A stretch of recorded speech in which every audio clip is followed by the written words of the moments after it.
Hello বন্ধুরা, তো চলে আসছি আবার একটা ছোট্ট মিনি ব্লগ নিয়ে। দেখতেই পাচ্ছ আমি চাঁদে চলে গেলে, আরে না না, এটা সত্যিকারের চাঁদ নয় কিন্তু। এটা আমরা চলে গিয়েছিলাম ক্যাফে অ্যাফেয়ার, যেটা ছিল লোকেটেড শিলিগুড়ি হাকিমপাড়াতে। তো এটা মোটামুটি অনেক দিন আগের ভিডিও, শীতকালেরই ভিডিও। তো ভিডিও এডিট করার জন্য একটু লেট হয়ে গেছিলো ভিডিওটা দিতে। তো তারপরে ভাই প্রথমেই পৌঁছে গিয়েছিল, তারপরে আমরা দুজন গেলাম। তারপরে একটুখানি আমি ঘুরে ঘুরে পুরো ভিউজটা নিয়ে নিলাম। আর এখানকার খুব কীরকম কী সুন্দর করে ডেকোরেশন করা সব কিছুই দেখছিলাম। অনেক কিছু হাতে বানানো ছিল, আর খুব সুন্দর সুন্দর বসার জায়গা ছিল, এক এক জায়গায় এক এক রকমের ছিল। আর এখানে অ্যাকোরিয়ামগুলো খুব সুন্দর লাগছিল। তো তারপরে আমরা সুন্দর একটা বসার জায়গা চুজ করে নিয়ে খাওয়ার অর্ডারও করে নিলাম। আর এখানে ঝোল মোমো অর্ডার করা হয়েছিল, তার সাথে চিকেনের কিছু আইটেম, আর তার সাথে ক্রিস্পি বেবিকর্ন ছিল।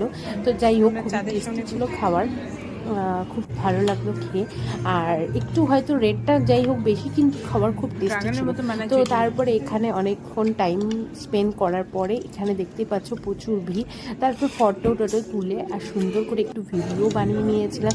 তো তারপরে খাওয়া দাওয়া কমপ্লিট করে সুন্দর করে ভিডিও ফটো নিয়ে বাড়ি চলে আসলাম। আর তার সাথে আজকের মতন ব্লগটা এখানেই শেষ করছি।